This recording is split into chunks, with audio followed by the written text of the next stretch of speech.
તો સિંચાઈના પાણીની વ્યવસ્થામાં ક્યાંક ને ક્યાંક અભાવ રહ્યો છે.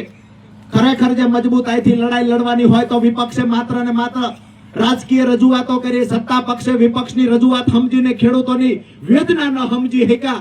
ત્યારે અમને એવું લાગ્યું છે કે બિન રાજકીય રીતે મેદાનમાં ઉતરીએ અને સત્તા પક્ષ ને વિપક્ષની જે લડાઈ છે એમાંથી બહાર નીકળી આપણા ખેડૂતોની લડાઈ મજબૂત બનાવીએ. કોઈ એવું કહેતા હોય કે રાજુ કરપડા ભાજપ સામે નથી બોલતો, એને પણ કહીએ છીએ અમારું એકવાર સંગઠન મજબૂત બની જવા દો. એ જ રાજુ કરપડા છે જે બોટાદમાં હતો.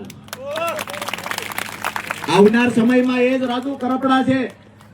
જસદણ વિધાનસભાની અંદર, ચોટીલા વિધાનસભાની અંદર સૌથી વધારે કયો સમાજ છે જે ખેડૂત હોય? હું તમે બધા જાણીએ છીએ જ્ઞાતિ જાતિ ધર્મના નામે રાજનીતિ થાય છે, પણ આપણી માથે દેણું કેટલું છે એ પૂછવા વાળો નેતા કેમ પેદા નથી થયો? એ વાતનો પ્રશ્ન પૂછું છું. આ લોકોને દેણું કેટલું છે એકવાર પૂછો તો ખરા. અમને પૂછો છો તમારી જમીન કેટલી? અમે કહીએ 12 વીઘા. બીજી લાઈન એ બી પૂછો સાના ખૂણે લઈ જઈને કે ખેડૂત છો દેણું કેટલું છે? અહીંયા બેઠેલા એક પણ ખેડૂત એવા નથી જેના માથા ઉપર કરજ ન હોય. એક પણ ખેડૂત એવા નથી. તો સત્તા પક્ષની તો નિષ્ફળતા સમજી શકાય છે. અને તો કહીએ છીએ 30 વર્ષના શાસનમાંથી પણ ખેડૂત દેણામાંથી બહાર નીકળ્યો નથી તો નિષ્ફળતા છે જ. પણ વિપક્ષમાં રહેલા લોકોએ પણ ક્યાંક ખેડૂતના નામે રાજનીતિ કરી છે ને એટલે રાજુ કરપડાએ બિન રાજકીય ખેડૂત સંગઠન બનાવવા મેદાનમાં ઉતરવું પડ્યું છે.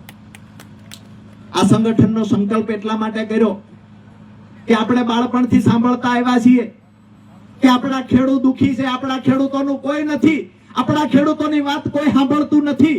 આપણે બાળપણથી આ વાત સાંભળીએ છીએ. જવાબ પૂછીએ શું કામ આવું? તો કહેવામાં આવે કે ભાઈ ખેડૂતનું સંગઠન નથી. મારી વાત સાચી આ કે ના?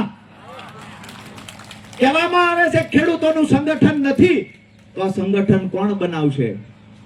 મેં વિચાર કર્યો કે આ સંગઠન બનાવવા માટે આખી જિંદગી ખપાવી દેવી પડે તો ખપાવી દેવી છે, પણ ગુજરાતના ખેડૂતનું સંગઠન હું બનાવીશ.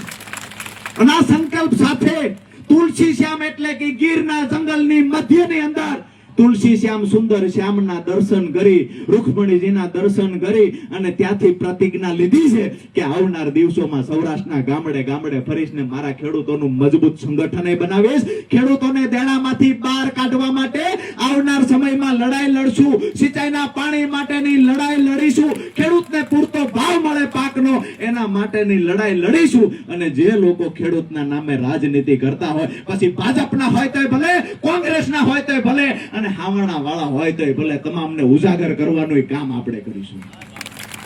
આજે જ્યારે સંગઠન બનાવું છું, ગામડે ગામડે ફરું છું, તો દુઃખ એ વાતનું છે કે જેની પહેલા મેં 5 વર્ષ કામ કર્યું, જેને મોટા કરવાનું કામ કર્યું, બદલામાં કાંઈ નથી લીધું. મારી તો પરિવાર છે, ખેડૂત માટે લડવું એ મારું કર્મ છે. આ વાત હું કાયમ કરું છું. એક વાત આજે ખોડિયાર માની સાક્ષીએ કહી દઉં છું, સ્વીકારું છું કે કોળી સમાજનું જે રાજુ ઉપર ઋણ છે ને, આ ઋણમાંથી રાજુની પેઢીમાં કોઈ મુક્ત ન થઈ શકે.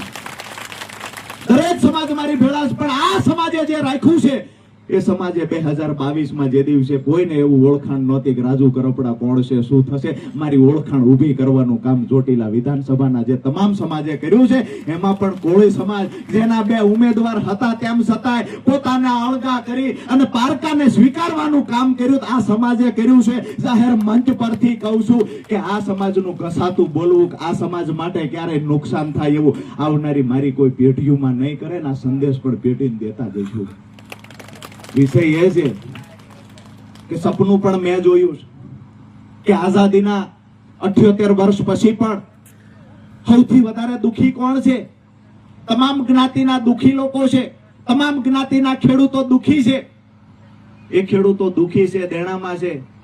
તમામ માતાઓ બહેનો પોતાના બાળપણથી લઈ પરિસ્થિતિનું નિર્માણ એવું થયું છે કે ગામમાં નિશાળ હોય ત્યાં સુધી ભણતર ભણાવે. જ્યારે ગામમાં 8 ચોપડી સુધીની નિહાળ હોય, 8 ચોપડી ભણાવ્યા પછી આપણા દીકરીઓને ભણવા બહાર મોકલતા નથી. ગામની અંદર સારી વ્યવસ્થા નથી.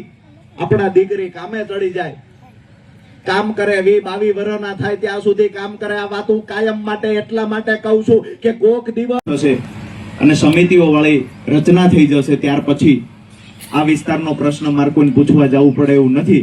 આ વિસ્તારમાં કયા ગામમાં કયો પ્રશ્ન છે એનાથી વાકેફ છું. અને આ વિસ્તારમાં ક્યારે ક્યારે કઈ કઈ પરિસ્થિતિનું નિર્માણ થયું છે, આ તમામ બાબતોથી વાકેફ છું, પણ કહેવાય એટલું આવ્યો છું. બસ થોડી ધીરજ રાખજો. હવે આવ્યો છું ને તો મજબૂતાઈથી આવ્યો છું. પાછા વળવા નથી, બે હાથમાં હથિયાર તરીકે હોળને લઈને આવ્યો છું. જરૂર પડશે ને બધું ખોદી નાખવાનું છે. જે જરૂર પડશે એ ખોદી નાખશું. પણ આપણી માતાઓ બહેનોને, આપણા ખેડૂતોને એના ચહેરા ઉપર કાયમ માટે હસી જોવા માંગુ છું. એનો ચહેરો ખુશખુશાલ જોવા માંગુ છું. અને એ ચહેરો ખુશ જોવા માટે માળીના ચરણોમાં પણ પ્રાર્થના કરું છું કે અમારો ખેડૂત ક્યારેય 1 વીઘો જમીન વેચવાનો વિચાર ન લાવે ને માં, એ તું ધ્યાન રાખજે. આવનાર સમયમાં અમારી લડાઈને મજબૂતાઈથી આગળ વધારવા માટે આપ માતાઓ બહેનોને ન્યાથી જ કહીશ કે ઓવારણા લઈ લીજો એક તમારા ભાઈ દીકરા તરીકે અને આશીર્વાદ આપજો. આવનાર સમયમાં મારી જે લડાઈ છે, મને રોકવાના ટોકવાના અનેક પ્રયત્નો થાય છે, મારી વિરુદ્ધમાં અનેક ષડયંત્રો થાય છે. બસ હું તો આશીર્વાદ લેવા માટે આવ્યો છું કે જેવી રીતે નવગણને કહ્યું હતું કે જા હું ભાલે બેઠી છું, મોયલા ડાબે દરિયાની અંદર ઘોડો નાખ, મોયલા ડાબે સબસબિયાન વાહે ધૂળની ડમરી ઉડશે. હું તમને કહેવા માટે આવ્યો છું કે મને આશીર્વાદ આપો, મારામાં બધી તાકાત વધારો થાય અને આવનાર સમયમાં તમારા આશીર્વાદ થકી મજબૂતાઈથી લડાઈ લડું, મારા ખેડૂતોનું સંગઠન બનાવી ખેડૂતને સમૃદ્ધિ તરફ લઈ જાઉં. મેં સપનું જોયું છે, ખેડૂતો દેણામાંથી બહાર આવે, દેવા મુક્ત ખેડૂત થાય, દરેક ખેતર સુધી સિંચાઈનું પાણી અને પાકના પૂરતા ભાવ. આ સપનું સાકાર કરવાની જવાબદારી તમારા બધાના માથે છે કે મને સંગઠિત બની મારી સાથે રહેજો. આવનાર સમયમાં મજબૂતાઈથી ખૂબ તાકાતથી લડીશું અને પરિણામ પણ લાવીશું. સંગઠન બનાવી સાથે રહેવાની જવાબદારી તમારી છે. નાક દબાવીને મોઢું કેમ ખોલાવવું એ હું શીખેલો છું.